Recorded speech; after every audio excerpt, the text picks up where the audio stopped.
അങ്ങനെ നമ്മുടെ നീതുവിൻ്റെ ഏട്ടൻ വന്നിട്ട് വീട്ടിൽ ഒരുപാട് പ്രശ്നം ഉണ്ടാക്കുന്നുണ്ട്. അപ്പോൾ ഭാസ്കരനാണെങ്കിൽ വല്ലാത്ത വിഷമം വന്നിട്ട് നമ്മുടെ ഹരീഷിനോടൊക്കെ പറയുന്നുണ്ട്. ഹരീഷിനാണെങ്കിൽ വല്ലാതെ വിഷമം സഹിക്കാൻ പറ്റാത്ത ഹരീഷും സുധീഷും കൂടി പിറ്റേ ദിവസം രാവിലെ നമ്മൾ നീതുവിൻ്റെ വീട്ടിൽ പോയിട്ട് ഒരുപാട് പ്രശ്നം ഉണ്ടാക്കുന്നുണ്ട്. നിങ്ങളെ വീട് വാടക വീടല്ലേ, ഞങ്ങൾക്ക് അങ്ങനെയെങ്കിലും ഒരു വീടുണ്ടല്ലോ എന്നൊക്കെ പറഞ്ഞിട്ട് ഒരുപാട് കളിയാക്കിയിട്ട് ഇറങ്ങി പോകുന്നുണ്ട്.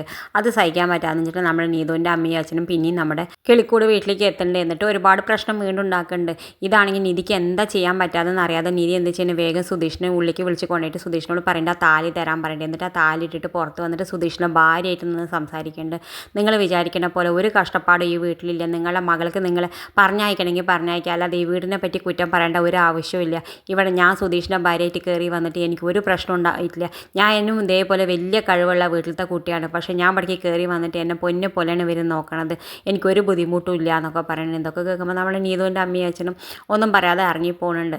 എന്തായാലും പിന്നെ നമ്മുടെ സുധീഷിനാണെങ്കിൽ വലിയ സന്തോഷമുണ്ട്. കാരണം നമ്മുടെ നീതി അവൻ്റെ ഭാര്യയായിട്ട് നിന്ന് സംസാരിച്ചുകൊണ്ട് അവന് വലിയ സന്തോഷമുണ്ട്. എന്തായാലും പിന്നെ 2 ദിവസം കഴിയുമ്പോൾ നമ്മൾ അഡ്വക്കേറ്റ് വിളിക്കുന്നുണ്ട്, കേസൊക്കെ രജിസ്റ്റർ ചെയ്തിട്ടുണ്ട് എന്നൊക്കെ പറയാൻ വേണ്ടിയിട്ട്. അപ്പോൾ നമ്മുടെ സുധീഷാണെങ്കിൽ ആകെ തളരുന്നുണ്ട്. ആ സമയത്ത് നമ്മുടെ സുഭാഷ് ഏട്ടനോട് പറയുന്നുണ്ട്, ഞാൻ എന്തായാലും അവളൊന്ന് പുറത്ത് കൊണ്ടുപോയിട്ട് ഞാൻ അവിടെ പുറത്ത് ബീച്ചിൽ വെച്ച് അവളോട് എൻ്റെ ഇഷ്ടം തുറന്ന് പറയാം സുഭാഷ് ഏട്ടാ പറയണേ. ആയിക്കോട്ടെ എന്ന് പറഞ്ഞിട്ട് എല്ലാവരും കൂടി നമ്മൾ ബീച്ചിലൊക്കെ കറങ്ങിയിട്ട് പോകുന്നുണ്ട്. എന്നിട്ട് അവരൊക്കെ അപ്പുറത്തേക്ക് മാറിയിരിക്കുന്നുണ്ട്. എന്നിട്ട് നമ്മുടെ സുധീഷിനോട് പറയുന്നുണ്ട്, നിൻ്റെ ഇഷ്ടം തുറന്ന് പറയാൻ വേണ്ടി പറയുന്നുണ്ട്. അവൻ പോയിട്ട് പറയാൻ തുടങ്ങുന്ന സമയത്ത് അപ്പുറത്ത് 2 ആൾക്കാർ തമ്മിൽ തല്ലിയും കൊണ്ടിരിക്കുന്നുണ്ടാവും, ഒരു കാമുകനും കാമുകിയും. അപ്പോൾ ആ സമയത്ത് നമ്മുടെ നിധി പറയുന്നത്, അവരെന്താണെന്നറിയില്ല, കുറേ നേരമായി തമ്മിൽ തല്ലിക്കൊണ്ടിരിക്കണം, നമുക്ക് അവരുടെ അടുത്തൊന്ന് ചെന്ന് നോക്കിയാലോ പറഞ്ഞു. അവരുടെ അടുത്ത് ചെന്ന് നോക്കുമ്പോൾ നമ്മുടെ സുധീഷിൻ്റെ ഫ്രണ്ടായിരിക്കും.